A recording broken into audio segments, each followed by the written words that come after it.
Chief Justice, Your Excellencies, honored guests, friends, good morning and welcome. Je vous souhaite un grand bienvenue à la Centre National des Arts ici in Ottawa. Welcome to the National Arts Centre and the start of the 150 Canada Conference.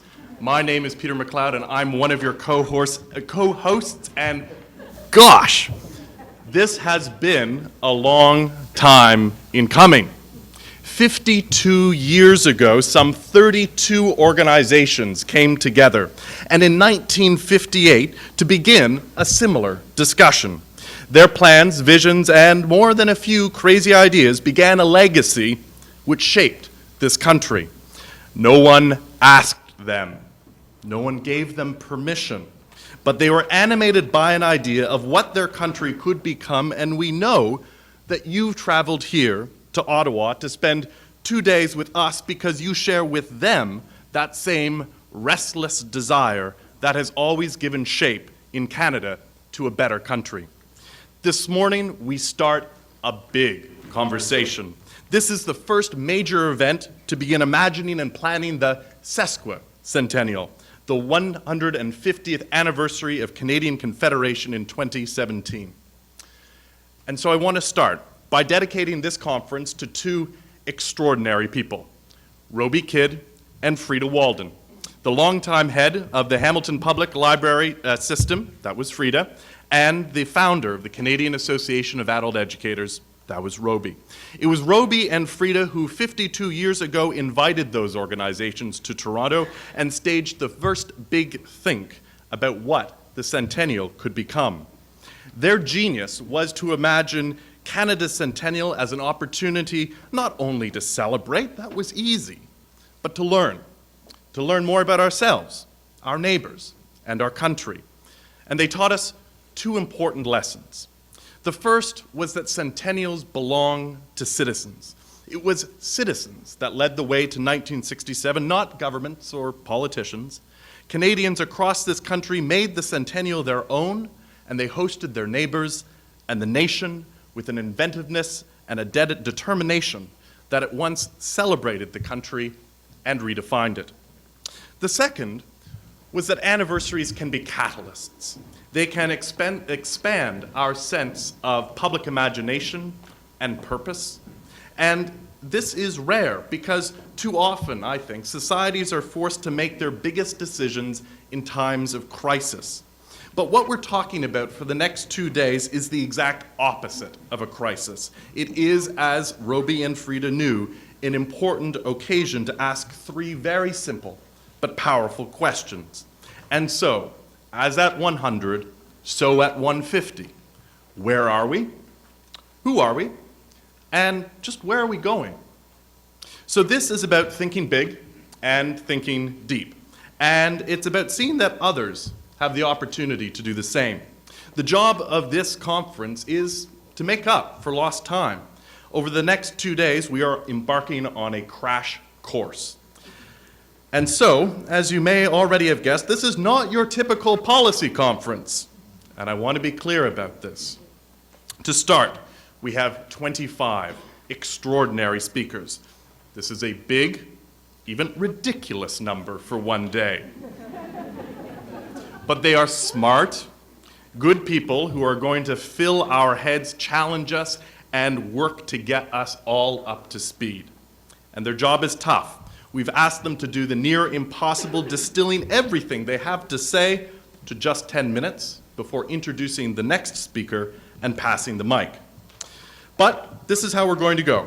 In 5 blocks of speakers throughout the day, we will, let me assure you, feel exhausted, but we're also going to feel invigorated.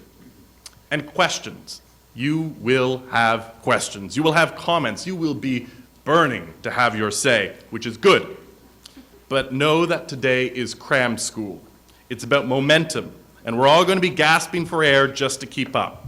So we have 3 breaks and 1 lunch. So use this time to meet one another, to ask those questions, to have the face-to-face discussions with strangers who you will soon count as friends. And know, too, that all of this is a prelude to tomorrow, because that's when the real work gets done. In our minds, the success of this conference is always dependent on 2 things: One, our speakers. Two, our delegates. And in a few minutes, the speakers' show begins. Tomorrow, we hand the reins to you. Together, we will work to get ourselves on the same page in order to write a guide that will help government departments, corporations, and organizations, and community organizations do the same and start to make sense of their own preparations for the sesquicentennial. And we're going to do it by answering 15 big questions and questions that you propose as well. But before we get to tomorrow, there's tonight. Cue turning over your name tag. This may be the country's first policy conference to have a rock concert attached. And I have two very dear friends, Dina Grazer and Joey Taylor, and our friends at the NAC and the NFB, who have helped to make it all possible. This is a one-night-only event, combining performances from some of Canada's leading contemporary artists, Julie Black, Radio, Sempre Yara, Dance, David Varelles, and mashups combining, wait for this, historic NFB centennial footage by one of Canada's most inventive Indigenous artists, bear witness. And when we put these tickets out to the public, they were gone in 2 hours. If today fills your head, tonight will fill your heart. It promises to be amazing. But I want to pause and welcome my friend and colleague, Gabriel Sékaly, the CEO of IPAC, your co-host for this conference. Gabriel.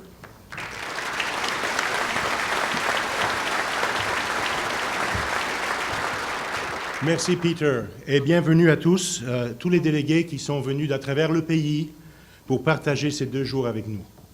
Cette conférence évoque des souvenirs du centenaire du Canada.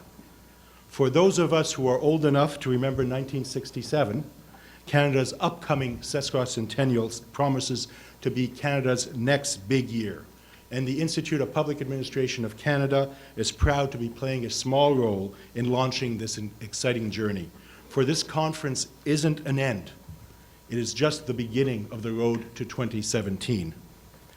For those of you who don't know, IPAC is the premier professional association of public servants from all orders of government across Canada, from coast to coast to coast, as well as academics and students of public management and policy.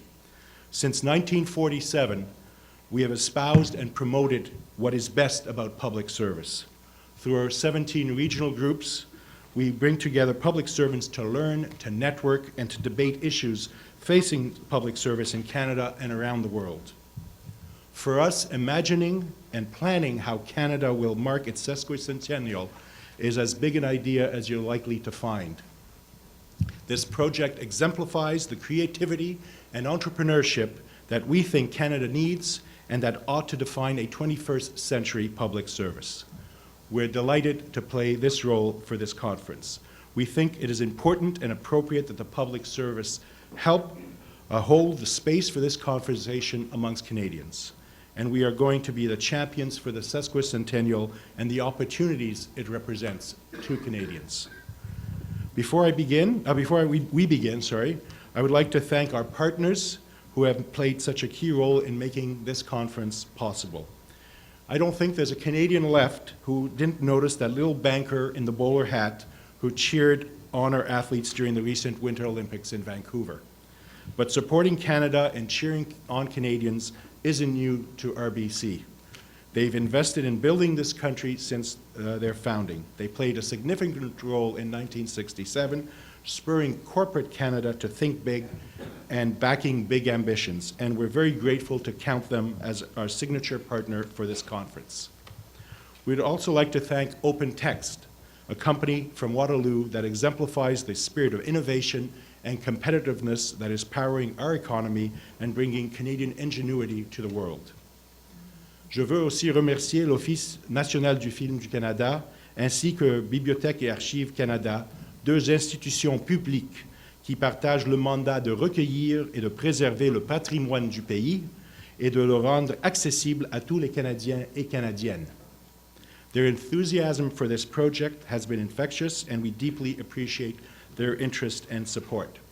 Finally, we'd like to acknowledge media assistance from 3 Canadian publications, Metro News here in Ottawa, which will be working with us to bring this story to many more Canadians in the months to come, as well as to the Literary Review of Canada and to The Walrus, 2 of this country's must-read magazines.